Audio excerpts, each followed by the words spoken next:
Hi, everyone. Welcome to Catalyst of Change, where we have conversations that ignite transformation.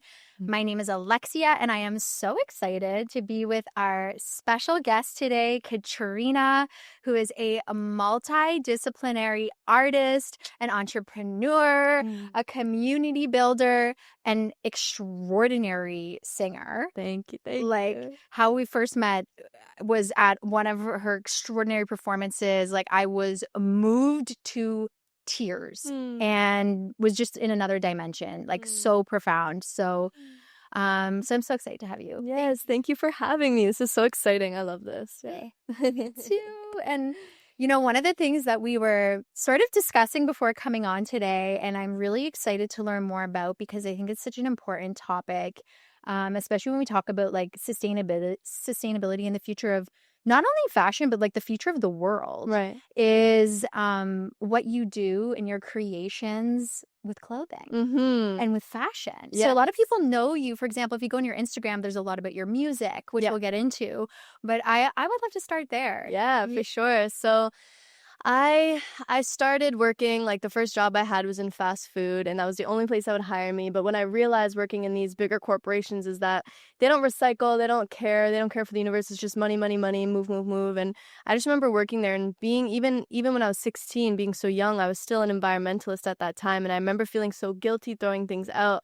So I started to be a little bit more innovative about how we were throwing things out and maybe what I could reuse something or recycle something to be. So when I was working there, I would start, every time I'd work, I'd have my other coworkers just collect the garbage the plastic that was going to get thrown out. And I would collect it in a bag. And then I was like, I just saved it. I started saving like garbage bags full of plastic, and I had no idea what I was going to do with it. But I was like, I'm going to do something with it because I just felt so guilty throwing things out. And then the pandemic hit. And right before the pandemic, we were doing like the climate strikes, and there was thousands of people out marching, and then COVID hit, and then it was like that all went away, and everyone kind of didn't care as much for the environment, it seems like. And so everyone was wearing masks and all these things, which is good. But I started to feel really guilty again about wearing these disposable masks. So I started to, my own masks, I started to collect them, and like rather than throwing them out at the end of every day, I would put them in a bag. And then by the end of a year, I had 155 masks saved up. I washed them all. I took all the metal brims out of all of them, and I actually sewed together this full outfit. So I made pants and a shirt. And I remember asking all my designer friends at the time, I was like, hey, can you help me? And they're like, it's impossible. You can't do it. And I was like, I'm going to see about that. So I spent hours and hours and hours putting together this outfit. I had like this patchwork design in place, and I eventually did it. And I released it, I believe, around Earth Day of 2021, which is April 22nd. And I released it with this song called I For One. So the music video for I For One is actually a full time-lapse video of me creating this outfit. And I just really wanted to use it to spark inspiration in people.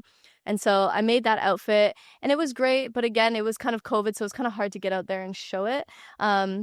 So I did that, and it didn't get as much recognition as I thought it would. So I kind of just like sat in my house for a bit. And then the next year I put out a musical project called It's Cool to Care, which is a big motto that I've been using recently because I believe that a lot of our society, especially the creative industry, it's really focused around, ooh, what's cool and what's trendy and what's this. So I'm like, if we make it cool to care, I think that a lot more people would care a lot more about the environment and each other rather than just money and status and image and all these things. So for 2022, I ended up making all that plastic that I collected from McDonald's when I was 16, 17. I ended up making a puffer style jacket that had plastic in it. So I made it with mesh so you could see the plastic inside. And although that's not durable, it was more to show and like make a statement. But the idea was that we could be taking this plastic and put it into like puffer coat material and be, whether it's making jackets for the homeless or blankets, just using this plastic in different ways. So it's not going into the landfill, but we're using it in more creative ways. So I released that piece, which would have been the second piece of, I've been calling it trashion. So using, oh my God, using like trash or recycled materials in fashion and mixing it together. So I did the second piece, which is the plastic jacket, for my EP release on Earth Day of April 22nd, 2022. And that I did, like, I put together this whole Earth Day event. So there was like sustainable vendors and different musical performances and vegan food and like all these different things. Again, trying to make it cool to care about the planet, cool to come together and have discussions and activities around environmental sustainability that doesn't feel so scary and dreadful. I think a lot of times when we talk about the environment, it's like there's a lot of fear connected to it. And when you're in fear, you kind of get a bit paralyzed and you don't really know what to do. You don't know how to move forward and where to go. So I was like, if we can make this exciting, like all these solutions and all these different, bringing together all these different creatives and brands and businesses to create different ways to help the environment, that's more exciting. I think that is going to propel us more forward into more solutions rather than being scared and just avoiding the conversation. Mm-hmm. So that's where I'm at right now. And for this Earth Day, April 22nd, I'm hoping to do another Earth Day event. Over the past few years, I've been collecting, I buy a lot of like cut up frozen fruit for my smoothies. And so the packages that those come in, I just rinse them out when I'm done, and I've been collecting those. So I haven't made it yet, but I'm planning to sew those all together and make like a vest kind of thing that's going to have a really long train behind it.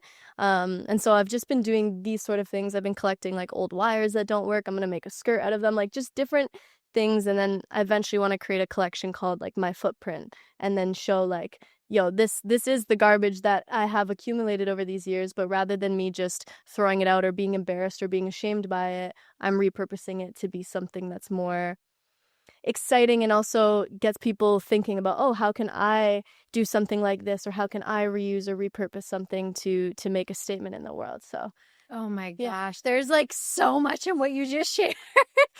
First of all, like offline, I have so many ideas to connect with you on. I'm like, this is epic. Yeah, thank you. And right now, I think one of the things that you are being a catalyst for change is, like you said, making it cool to make a difference. And so much, you touched on it, which is so much of our society is around these like status, this ego, this like, look at me, and everything's new, and everything's like, it's the newest, it's the most expensive, it's the shiniest. And it's like, you know, it reminds me back in 2016, part of my like spiritual opening, heart opening, like path to actually change from working in film and television to working in nonprofit was I went to India. And I'll remember one day I was driving down a freeway and I crossed a bridge, and I thought we were crossing like a huge river because it was such a long bridge, and there was such a long gap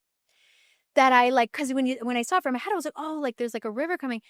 And I went to look, and what I thought was a river was a mountain of clothes.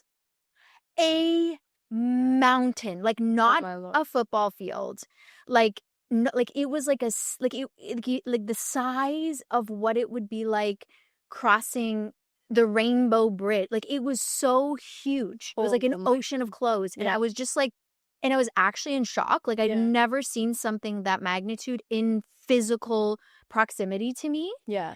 And my friend who I was with, who's from India, would just like didn't even look at it, and I was like, can we turn around? I couldn't even process what I had just witnessed. And it was so normalized. And it was actually, looking back, I realized I was actually in shock. Like, it was shocking to me. Yeah. And it's the avoidance of it. Like, that's the reason why they didn't look. It's the reason why we don't talk about it. It's the reason why we're constantly distracted by all these new and shiny things, because they're like, well, wait, but look over here, rather than, but look right here, what's in front of our face. And that's the whole thing with fast fashion, all these different things. It's like for me, almost everything I wear is thrifted. And it's like, not saying that going to the mall is bad or anything like that, but it's like, I saw this post recently. It's like the amount of clothes that we have right now on the earth can clothe the next 6 generations. Whoa. And it's like, we're still making more and more and more and more and more, especially more polyester, which is literally just plastic, and like all these different things, right? So it's insane. And that's just India. That's just one part of India. That's like so many other places in the world have this exact same problem. And it's like, yet still it's so normalized to just have all these really cheap new clothes that are going out. That's like, it's insane. So yeah, if I could do anything to help shift that at all, then that's what I'm gonna do. You are, and you're doing like amazing work, and it's through the fashion, it's also through your music. Yeah. You know, it's through like all of these different touch points that you have. And what is it, do you feel like that inspired you? Like, was there a pivotal moment that inspired you to be that catalyst of change in these ways? Is there something that inspired you? Yeah, I mean, honestly, growing up, learning about the environment, like even then, I don't even think a lot of schools teach us about the environment, but I remember I had one class in school that taught us about it, and just learning about the impacts that are happening. And at that point I was 16, 17, and I was like, wait, I want to have kids, wait, I want to travel the world, wait, I want to do all these things, and to feel the fear of, wait, this is out of my control, of like, wait, I want to live a good life, but like everything that's happening in the world is it feels like I can't change anything. That fear really started to bring me like a lot of inspiration, but also a lot of like dread and being like, oh my gosh, what's gonna happen? And I think rather than sitting in the fear and trying to ignore it, I was like, wait, I'm a creative, like I'm innovative, I can think of new things. I'm also like a really big problem solver, like I love problem solving. So I was like, okay, what can I do with this? How can I change? And so I think just learning about that, and even everything like, oh, if the climate reaches this temperature, we can't go back, and like all these things, it's all filled with fear. And it's like, of course people aren't trying to change anything, because it's like when you're scared of something, you just want to avoid it, you want to look away. So it's like, this is the same reason why I'm like, and again, this is why, I mean, I do love fashion and music authentically, that's just who I am. So that was the direction that I chose to go with it. But it's like, I also realized that fashion and music, there's so many eyes and ears on that. Like you go on social media, you're like, what are celebrities wearing? What's the music that they did? So I'm like, if I can move through this industry, this music and fashion industry, which for the big portion of it is kind of superficial. Like a lot of artists are out here just talking about superficial things, or repping these brands that aren't really helping anything with the environment. I'm like, if I can enter this industry and make my mark in it, of like that being sustainable is cool, and like, and this is what I want to do, I think that I was like, I just felt like I could do a lot more in that industry, working through the creative one, where it's like, just being able to follow through with my own goals and stuff like that. Yeah, exactly. And it's like melding these worlds as one, because I feel like that's something that happens sometimes, is like we can compartmentalize, well, this is over there, and just like with the fear, this is over there, oh well, the next generation, they're gonna have to deal with that. Yeah, exactly. And so what you're talking about is actually bringing those things together and creating some kind of a pathway, saying like, okay, maybe we have differences, but there are ways that we can create these bridges. There are ways that we can bring people together. And I remember reading an article, especially on, a lot of youth, and there was a specific word for it, but it was like this coined term that said, that the climate change and everything that's happening with the climate, with the world, with the environment, was causing this specific type of anxiety and depression. And what is so powerful about what you're saying, and which is like such a purpose of catalyst of change, is like, we don't have to take our current circumstances and accept them. We can actually be a catalyst. We can say, we want to be the change. We want to make a difference. Yeah. And I love what you said. It's like, you don't have to just stop going to the mall altogether. Like I'll use one simple example. Like I love Facebook Marketplace. Yeah, I'm like minorly addicted. I go on Facebook Marketplace probably like every day. I love it. Just to like look at what's going on there. I'm like, like where can I find something for like half off or whatever? Like, I just love it. Like, oh, coffee machine. Oh, like random dish. Like, love it. Yeah. But I mean, at this point, probably I'm not like, seriously, 80% of my wardrobe has been Facebook Marketplace. Yeah. And probably the other 10 to 20 is like 10 clothing swaps, and probably like 10 mall when I need something like urgently or whatever. And so the reason I'm sharing that is because I love you bringing that forward, because I think that it's a great tip for the listeners and the viewers. Look at your life. So what would you say to someone like, if they're like, okay, I want to make a change, but it feels overwhelming. Right. Like, what do I do? Well, in my opinion, I think like we always get hit with this. Even people are like, oh, we're doomed, so nothing matters. Like, oh, whatever. Like that's a lot of, I think, especially in the younger generations, or I mean, I guess it varies between all generations, but a lot of people have this mentality of like, well, we're doomed anyways, so I'm not going to do anything about it. And every time I hear someone say that, I was like, don't think that way. Like, that's not how you're supposed to think, because truthfully, even if I'm just one person, if I show up, like let's say I show up in the mask outfit, right? I'm just one person. I did that one thing, but I'm inspiring 5 people. And then those 5 people are going out and then they're each inspiring 5 people. So it's like this ripple effect, right? Like just because I'm one person doesn't mean I'm only affecting one other person, right? Like me as one person, I'm affecting 5 people who are affected, and it just keeps growing, right? So I think that is what a big thing, and in terms of what they can do is like definitely like don't be scared to thrift, don't be scared to do secondhand. Like I think a lot of times too when it comes to the mall and like even with like my fashion sense, sometimes people are like, how did you find your style, your fashion? And I was like, when I was younger, I didn't have a lot of money to go to the malls and buy the next most expensive thing. So we went thrifting a lot. And with thrifting, because there's everything there is different, every single item is different, you start to realize what catches your eye. And then you start to find, ooh, what do I like? What do I like to dress as? And different things like that. So I think definitely trying thrifting and just knowing that finding your own personal style can be a lot more gratifying than going to the mall and being told what's in fashion. You know what I mean? Because I think that's a lot what's happening too. It's like, society is trying to tell us what's cool. Like they're constantly like setting the trends for us. It's like, wait, but you be a trendsetter. Like you start something new.